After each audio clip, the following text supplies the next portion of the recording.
Calixto Garmendia, de Ciro Alegría. Narración: José Luis Escalante. Déjame contarte, le pidió un hombre llamado Remigio Garmendia a otro llamado Anselmo, levantando la cara. Todos estos días, anoche, esta mañana, aún esta tarde, he recordado mucho. Hay momentos en que a uno se le agolpa la vida. Además debes aprender. La vida corta o larga no es de uno solamente. Sus ojos diáfanos parecían fijos en el tiempo. La voz se le fraguaba hondo y tenía un rudo timbre de emoción. Blandíanse a ratos las manos encallecidas. Yo nací arriba, en un pueblito de los Andes. Mi padre era carpintero y me mandó a la escuela. Hasta segundo año de primaria era todo lo que había. Y eso que tuve suerte de nacer en el pueblo, porque los niños del campo se quedan sin escuela.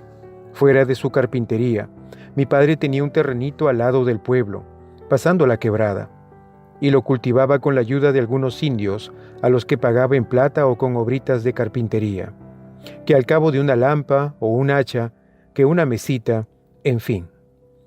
Desde un extremo del corredor de mi casa, veíamos amarillar el trigo, verdear el maíz, azulear las habas en nuestra pequeña tierra. Daba gusto. Con la comida y la carpintería teníamos bastante, considerando nuestra pobreza. A causa de tener algo y también por su carácter, mi padre no agachaba la cabeza ante nadie. Su banco de carpintero estaba en el corredor de la casa, dando a la calle. Pasaba el alcalde: «Buenos días, señor», decía mi padre, y se acabó. Pasaba el subprefecto: «Buenos días, señor», y asunto concluido. Pasaba el alférez de gendarmes: «Buenos días, alférez», y nada más. Pasaba el juez y lo mismo. Así era mi padre con los mandones. Ellos hubieran querido que les tuviera miedo, o les pidiese o les debiera algo. Se acostumbran a todo eso los que mandan. Mi padre les disgustaba, y no acababa ahí la cosa. De repente venía gente del pueblo, ya sean indios, cholos o blancos pobres, de a 10, de a 20, o también en poblada llegaban. «Don Calixto, encabécenos para hacer ese reclamo». Mi padre se llamaba Calixto. Oía de lo que se trataba. Si le parecía bien, aceptaba y salía a la cabeza de la gente, que daba vivas y metía harta bulla para hacer el reclamo. Hablaba con buenas palabras. A veces hacía ganar a los reclamadores y otras perdía, pero el pueblo siempre le tenía confianza. Abuso que se cometía, ahí estaba mi padre para reclamar al frente de los perjudicados. Las autoridades y ricos del pueblo, dueños de haciendas y fundos, le tenían echado el ojo para partirlo en la primera ocasión. Consideraban altanero a mi padre y no los dejaba tranquilos. Él ni se daba cuenta y vivía como si nada pudiera pasar. Había hecho un sillón grande que ponía en el corredor. Ahí solía sentarse, por las tardes, a conversar con los amigos. «Lo que necesitamos es justicia», decía. «El día que el Perú tenga justicia será grande». No dudaba de que lo habría y se torcía los mostachos con satisfacción, predicando: «No debemos consentir abusos». Sucedió que vino una epidemia de tifo, y el panteón se llenó con los muertos del propio pueblo y los que se traían del campo. Entonces las autoridades echaron mano de nuestro terrenito para panteón. Mi padre protestó diciendo que tomaran tierra de los ricos, cuyas haciendas llegaban hasta la propia salida del pueblo. Dieron el pretexto que el terreno de mi padre estaba ya cercado. Pusieron gendarmes y comenzó el entierro de muertos. Quedaron a darle una indemnización de 700 soles, que era algo en esos años, pero qué autorización, qué requisitos, qué papeleo, que no hay plata en este momento. Se le estaban reclamando a mi padre para ejemplo de reclamadores.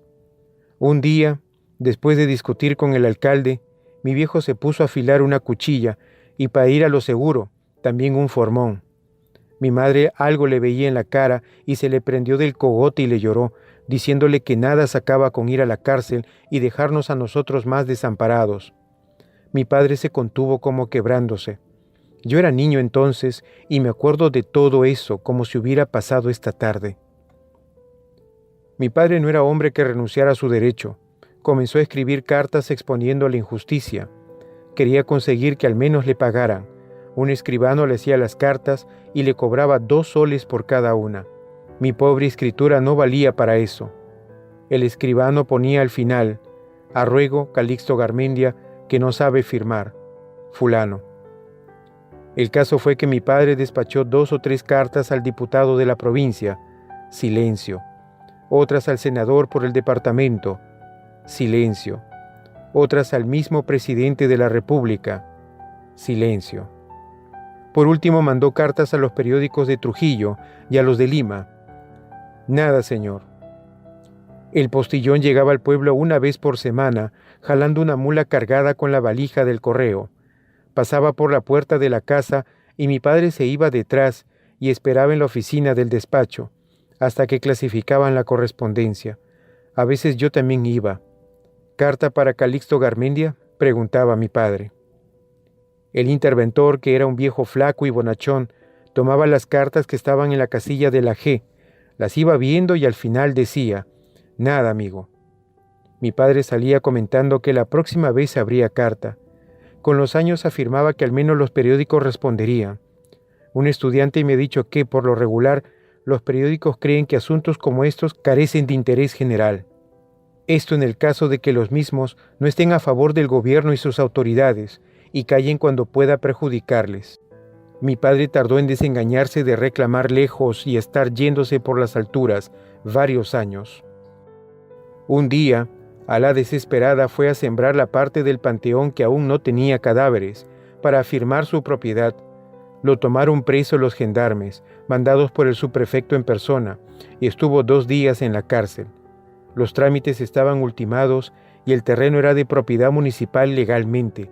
Cuando mi padre iba a hablar con el sindicato de gastos del municipio, el tipo abría el cajón del escritorio y decía como si ahí debiera estar la plata: no hay dinero, no hay nada ahora. Cálmate, Garmendia, con el tiempo se te pagará. Mi padre presentó 2 recursos al juez, le costaron 10 soles cada uno. El juez los declaró sin lugar. Mi padre ya no pensaba en afilar la cuchilla y el formón. Es triste tener que hablar así, dijo una vez, pero no me daría tiempo de matar a todos los que debía. El dinerito que mi madre había ahorrado y estaba en una ollita escondida en el terrado de la casa se fue en cartas y en papeleo. A los 6 o 7 años del despojo mi padre se cansó hasta de cobrar. Envejeció mucho en aquellos tiempos. Lo que más le dolía era el atropello. Alguna vez pensó en irse a Trujillo o Lima a reclamar, pero no tenía dinero para eso. Y cayó también en cuenta de que, viéndolo pobre y solo, sin influencias ni nada, no le harían caso. ¿De quién y cómo valerse?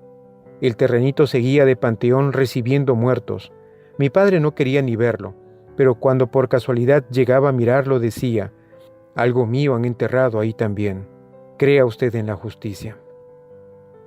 Siempre se había ocupado de que le hicieran justicia a los demás, y al final no la había podido obtener ni para él mismo.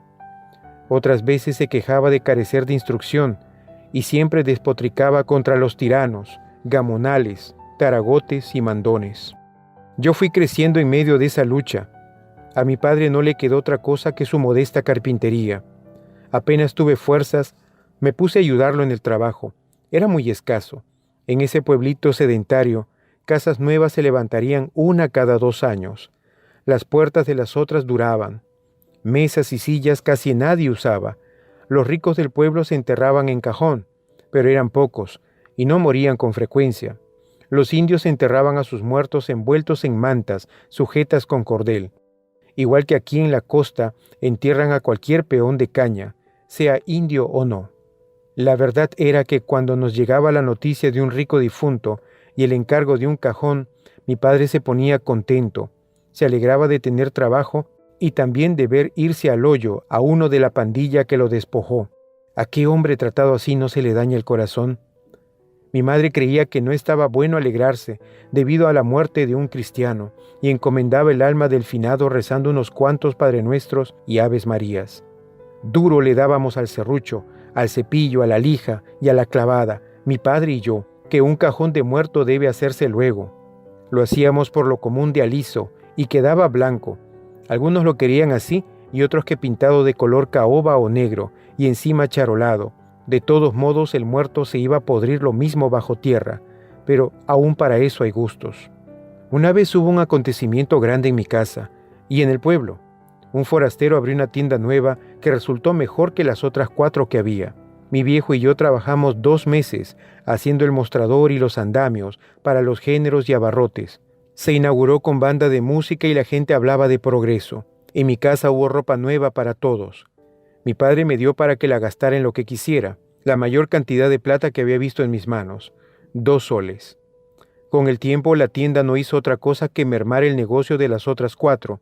Nuestra ropa envejeció y todo fue olvidado. Lo único bueno fue que yo gasté los 2 soles en una muchacha llamada Eutimia. Así era el nombre que una noche se dejó coger entre los alisos de la quebrada. Eso me duró. En adelante no me cobró ya nada, y si antes me recibió los 2 soles, fue de pobre que era. En la carpintería las cosas siguieron como siempre. A veces hacíamos un baúl o una mesita o 3 sillas en un mes. Como siempre, es un decir. Mi padre trabajaba a disgusto. Antes lo había visto ya gozarse puliendo y charolando cualquier obrita y le quedaba muy vistosa. Después ya no le importó, y como que salía del paso con un poco de lija, hasta que por fin llegaba el encargo de otro cajón de muerto, que era plato fuerte. Cobrábamos generalmente 10 soles. Dele otra vez a alegrarse a mi padre, que solía decir: se fregó otro bandido, 10 soles. A trabajar duro y él y yo, a rezar mi madre y a sentir alivio hasta por las virutas. Pero ahí acababa todo. ¿Eso es vida? Como muchacho que era, me disgustaba que en esa vida estuviera mezclado tanto la muerte. La cosa fue más triste cada vez.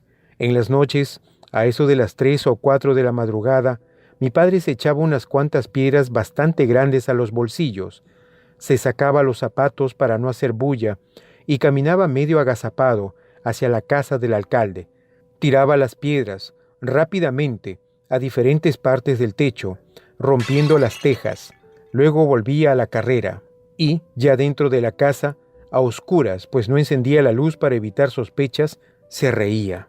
Su risa parecía a ratos el graznido de un animal. A ratos era tan humana, tan desastrosamente humana, que me daba más pena todavía. Se calmaba unos cuantos días con eso. Por otra parte, en la casa del alcalde solían vigilar. Como había hecho incontables chanchadas, no sabían a quién echarle la culpa de las piedras. Cuando mi padre deducía que se habían cansado de vigilar, volvía a romper tejas. Llegó a ser un experto en la materia. Luego rompió tejas de la casa del juez, del subprefecto, del alférez de gendarmes, del síndico de gastos. Calculadamente rompió la de las casas de otros notables, para que si querían deducir, se confundieran. Los 8 gendarmes del pueblo salieron en ronda muchas noches, en grupos y solos, y nunca pudieron atrapar a mi padre. Se había vuelto un artista en la rotura de tejas. De mañana salía a pasear por el pueblo para darse el gusto de ver que los sirvientes de las casas que atacaba subían con tejas nuevas a reemplazar las rotas. Si llovía era mejor para mi padre. Entonces atacaba la casa de quien más odiaba, el alcalde, para que el agua le dañara o al caerles les molestara a él y su familia. Llegó a decir que les metía el agua en los dormitorios, de lo bien que calculaba las pedradas. Era poco probable que pudiese calcular tan exactamente en la oscuridad, pero él pensaba que lo hacía por darse el gusto de pensarlo. El alcalde murió de un momento a otro. Unos decían que de un atracón de carne de chancho y otros que de las cóleras que le daba a sus enemigos. Mi padre fue llamado para que hicieran el cajón y me llevó a tomar las medidas con un cordel. El cadáver era grande y gordo. Había que verle la cara a mi padre contemplando al muerto. Él parecía la muerte. Cobró 50 soles adelantados, uno sobre otro. Como le reclamaron el precio, dijo que el cajón tenía que ser muy grande, pues el cadáver también lo era, y además gordo, lo cual demostraba que el alcalde comió bien. Hicimos el cajón a la diabla. A la hora del entierro, mi padre contemplaba desde el corredor cuando metían el cajón al hoyo y decía: «Come la tierra que me quitaste, condenado, come, come», y reía con esa su risa horrible. En adelante dio preferencia en la rotura de tejas a la casa del juez y decía que esperaba verlo entrar al hoyo también, lo mismo que a los otros mandones. Su vida era odiar y pensar en la muerte. Mi madre se consolaba rezando, yo tomando eutimia en el alisar de la quebrada. Antes de que lo despojaran, su vida era amar a su mujer y a su hijo, servir a sus amigos y defender a quien lo necesitara. Quería su patria. A fuerza de injusticia y desamparo, lo habían derrumbado. Mi madre le dio esperanza con el nuevo alcalde. Fue como si mi padre sanara de pronto. Eso duró 2 días. El nuevo alcalde le dijo también que no había plata para pagarle. Además que abusó cobrando 50 soles por un cajón de muerto y que era un agitador del pueblo. Esto ya no tenía ni apariencia de verdad. Hacía años que las gentes, sabiendo a mi padre en desgracia con las autoridades, no iban por la casa para que les defendiera. Con este motivo ni se asomaban. Mi padre le gritó al nuevo alcalde, se puso furioso y lo metieron 15 días en la cárcel por desacato.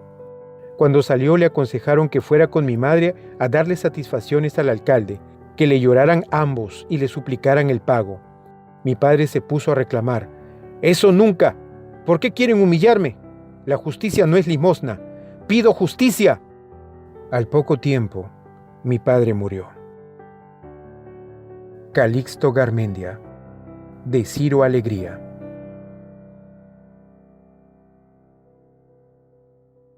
Hola, amigo, amiga que me escuchas. Mi nombre es José Escalante. Soy químico, naturista, locutor y narrador. Si te gusta mi trabajo, por favor apóyame suscribiéndote a mi canal y compartiendo estos audios en tus redes sociales. Te estaré inmensamente agradecido.